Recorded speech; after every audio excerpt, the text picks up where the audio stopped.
Pada tahun 120 Masehi, Legiun ke-9 Romawi berangkat menuju wilayah utara Britania. Setelah itu, tidak ada kabar lagi tentang mereka.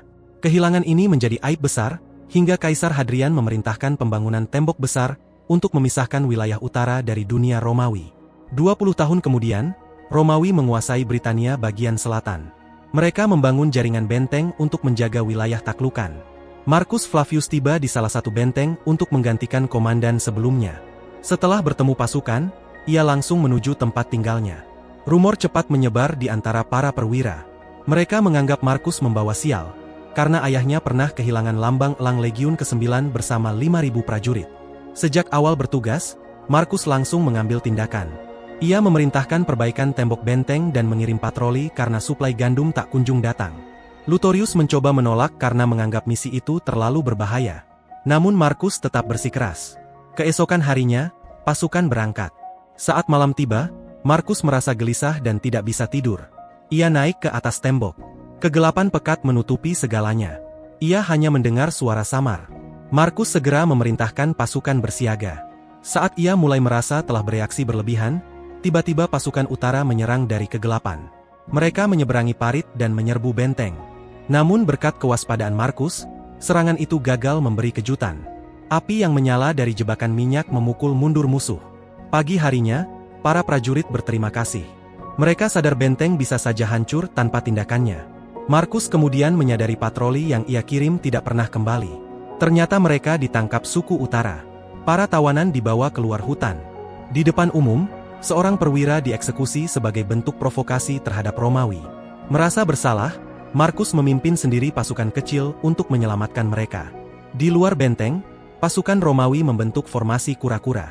Formasi ini melindungi mereka dari serangan dari segala arah saat maju perlahan. Meski jumlah musuh lebih banyak, mereka berhasil menembus dan membebaskan tawanan. Namun tiba-tiba musuh mundur dan memberi jalan pada ancaman baru. Kereta perang melaju keluar dari hutan. Marcus memerintahkan mundur. Saat melihat pasukannya terdesak, ia mencoba menghentikan salah satu kereta. Ia berhasil, tetapi kereta itu terbalik dan menimpanya. Saat sadar, Marcus sudah berada di rumah pamannya, Aquila. Luka yang ia alami sangat parah, dan ia nyaris tidak selamat. Lutorius datang membawa kabar. Garnisun mendapat penghargaan, dan Marcus dianugerahi gelang militer atas keberaniannya. Namun ia juga dipensiunkan secara terhormat karena cedera. Kabar itu membuatnya terpukul. Aquila mencoba menghiburnya dengan mengajaknya ke arena. Di sana, Marcus bertanya tentang ayahnya yang hampir tidak ia ingat. Aquila yakin ayahnya adalah seorang Romawi sejati, terlepas dari rumor yang beredar. Di arena gladiator, seorang budak dipaksa bertarung melawan gladiator, tetapi ia menolak. Penonton marah dan menuntut dia dieksekusi. Marcus turun tangan dan meminta agar budak itu diampuni. Ia berhasil memengaruhi penonton. Aquila lalu membeli budak itu dan memberikannya kepada Marcus. Awalnya Marcus tidak tertarik. Namun budak itu yang bernama Eska, menunjukkan sikap berbeda. Ia berasal dari suku Brigantes dan tidak tunduk karena takut. Ia melayani karena merasa berutang nyawa. Pisau milik ayahnya menjadi simbol kesetiaan. Melihat luka Marcus yang belum sembuh, Aquila memanggil tabib lain. Tabib itu mengatakan penanganan sebelumnya hampir membuat Marcus cacat permanen. Ia kemudian memperbaiki kondisi Marcus dengan bantuan Eska. Operasi itu berhasil, dan seiring waktu, Marcus pulih dan bisa kembali memegang senjata bahkan berburu. Suatu hari, ia bertemu Claudius Marcellus, mantan legatus Legiun ke-6. Saat makan malam, Marcellus mengetahui bahwa ayah Marcus pernah memimpin Legiun ke-9. Ia menyebut rumor tentang lambang elang yang konon disembunyikan di sebuah kuil jauh di utara. Aquila percaya jika itu benar, maka Romawi harus merebut kembali simbol kehormatan tersebut. Namun Marcellus ragu. Ia yakin tidak ada senator yang mau mendukung rencana berisiko seperti itu. Wilayah utara terlalu berbahaya dan sebuah panji tidak sebanding dengan nyawa prajurit. Mengirim satu orang saja sudah terdengar nekat, karena tidak ada orang Romawi yang bisa bertahan di tanah liar itu. Bagi Marcus, semua itu tidak terasa gila. Sejak kecil ia ingin menghapus aib keluarganya. Ia memutuskan pergi ke utara bersama Eska, yang paham bahasa dan kebiasaan suku setempat. Aquila tidak setuju. Ia khawatir Eska akan mengkhianati Marcus saat kembali ke tanah asalnya. Meski diragukan, Marcus tetap percaya pada sumpah Eska dan berangkat keesokan hari. Beberapa hari kemudian, mereka tiba di tembok perbatasan. Para prajurit terkejut melihat keputusan mereka untuk melangkah ke wilayah asing yang berbahaya. Tak lama setelah melewati tembok, pemandangan suram muncul, di mana ada mayat tergantung di pohon, seperti peringatan bagi siapapun yang ingin melanjutkan perjalanan. SK tidak mengerti kenapa benda logam itu begitu penting. Markus menjelaskan, lambang elang bukan sekadar simbol. Itu kehormatan, kekuatan, dan kejayaan Romawi. Kemanapun dibawa, orang akan tahu Roma pernah berkuasa. Namun SK melihat sisi lain. Ayahnya dulu merupakan pemimpin Brigantes, dan saat Romawi datang, mereka dikalahkan dengan mudah, yang membuat ayah dan saudara-saudaranya tewas. Bahkan sebelum ayahnya meninggal, ia terpaksa membunuh ibu SK agar tidak ditangkap bangsa Romawi. Hari demi hari mereka bergerak ke utara. SK memperingatkan Markus untuk tetap diam saat bertemu penduduk. Karena jika identitasnya terbongkar, mereka berdua akan mati. Saat beristirahat, SK melihat 3 nomaden mengintai. Ia memberi isyarat dan serangan pun terjadi. SK menunjukkan keahliannya dalam memanah, sementara Markus bertarung dengan baik, yang membuat mereka menang di pertempuran itu. SK ragu membunuh penyerang yang tersisa karena masih anak-anak. Sementara Markus tidak ragu, ia langsung menghabisinya karena bisa memanggil bantuan. Mereka lanjut berjalan. SK menanyai banyak orang tentang Legiun Romawi, tapi tidak ada yang tahu. Hingga seseorang yang setelah diancam, menyuruh mereka ke hutan karena katanya di sana ada orang yang tahu kebenaran tentang Legiun tersebut. Saat mereka tiba di hutan, SK diserang, tetapi Markus menolongnya. Setelah melumpuhkan penyerang itu, SK melihat bekas luka khas helm Romawi. Ternyata pria itu bernama Lucius Caius Metellus, mantan prajurit kohort pertama Legiun ke-9. Ia membawa mereka ke lokasi pertempuran. Ia bercerita, legiunnya diperintahkan maju lebih jauh ke utara, seolah wilayah yang ditaklukkan belum cukup. Di sana mereka disergap. Suku utara menyerang dari segala arah. Prajurit bertubuh bercat memecah barisan dan menghancurkan mereka satu persatu. Pasukan Romawi terjebak dan dikepung dan tidak ada jalan mundur. Mereka bertarung sampai akhir tapi banyak yang ditangkap, dijadikan korban ritual, lalu kaki mereka dipotong agar jiwanya tidak mencapai alam setelah mati. Terakhir kali Lucius melihat ayah Markus, ia sedang dikepung. Ia tidak tahu akhir pertarungan itu. Ia sendiri melarikan diri dan hidup bersama suku Silgov. Di sana ia kini punya istri dan 2 anak. Lucius mendengar lambang elang ada di tangan suku utara. Ia yakin SK tahu jalannya karena berasal dari Brigantes. Mendengar itu Markus kesal. Ia tidak mengerti kenapa SK tidak langsung membawanya ke sana. Nada marahnya membuat SK tersinggung. Ia mengingatkan bahwa Romawi datang untuk membunuh, dan bagi kaumnya kemenangan itu adalah kebanggaan. Tapi Markus menegaskan bahwa SK tetap budaknya.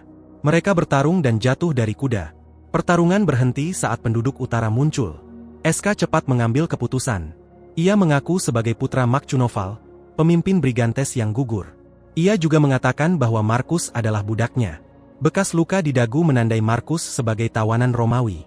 SK diterima sebagai bagian suku dan diundang tinggal, sementara Markus diikat di sana. Setelah beberapa hari, mereka tiba di pemukiman. Semua mata tertuju pada Markus. Ia dibawa ke pemimpin suku, ia membanggakan jumlah Romawi yang ia bunuh, dan SK diperlakukan seperti tamu terhormat. Saat Markus memanggilnya, SK menjawab dingin dengan kalimat "Kau adalah budakku." Hari demi hari menjadi di sana membuat Markus mulai menerima perannya. Suatu hari ia tersenyum pada para gadis, tetapi Seal Prince menyerangnya dan melarangnya mendekati adiknya. Bagi mereka, bangsa Romawi adalah penjajah yang membawa kehancuran. Mendengar itu, SK kesal dan memaksa Markus berlutut dan menyarankan agar ia dibunuh. Tetapi Seal Prince menolak dan membuat Markus masih tetap menjadi budak.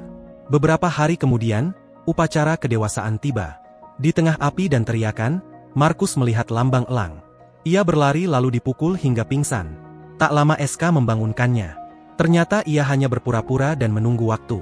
Saat semua lengah, mereka bergerak ke gua tempat lambang elang itu disimpan. Namun pemimpin suku dan 2 prajurit muncul. Pertarungan terjadi. Di pertarungan itu Markus dan SK menang. Saat itu, Markus melihat cincin ayahnya di jari sang kepala suku. Ia mengambilnya, lalu keluar dari gua itu. Namun pelarian mereka tidak mulus. Anak bungsu kepala suku melihat mereka. Saat Markus ingin membunuhnya, SK mencegahnya. Ia memohon agar anak itu tidak membangunkan yang lain, lalu memberinya patung kayu. Mereka kabur dengan menunggang kuda. Pagi harinya, Seal Prince melihat patung itu di tangan adiknya dan langsung sadar bahwa mereka telah ditipu. Markus yakin mereka bisa mencapai tembok dalam beberapa hari. Tapi SK tidak sependapat, ia tahu betapa tangguh kaumnya dalam berburu mangsa. Mereka bisa mengejar tanpa henti. Tak lama, itu terbukti. Para pengejar terus mendekat dan jalur yang mereka lalui makin sulit. Mereka sering harus turun dari kuda dan kaki Markus yang terluka memperlambat perjalanan. Anjing-anjing pemburu mulai terdengar. Kejar-kejaran berubah jadi ujian bertahan hidup. Kuda SK jatuh lebih dulu. Ia lalu menumpang bersama Markus, tapi kuda kedua juga akhirnya tumbang.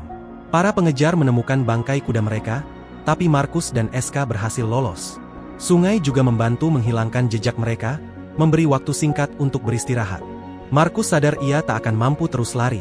Ia meminta SK membawa lambang elang itu ke Roma. Tapi sumpah itu membuat SK menolak pergi.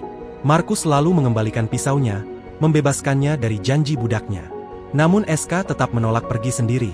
Ia berjanji akan kembali, lalu pergi sejenak. Sementara itu, Markus menancapkan lambang elang itu di sebuah cabang. Ia bersiap menghadapi kematian saat suara anjing pemburu mendekat. Tapi yang muncul dari kabut bukanlah musuh, melainkan SK yang telah kembali. Dan bersamanya, para prajurit terakhir Legiun ke-9 datang. Mereka datang untuk menebus kehormatan yang hilang. Salah satu dari mereka yang bernama Lucius mengaku rasa malu membuatnya dulu diam. Ia melihat ayah Markus bertarung sampai akhir. Ia juga orang terakhir yang memegang lambang elang itu.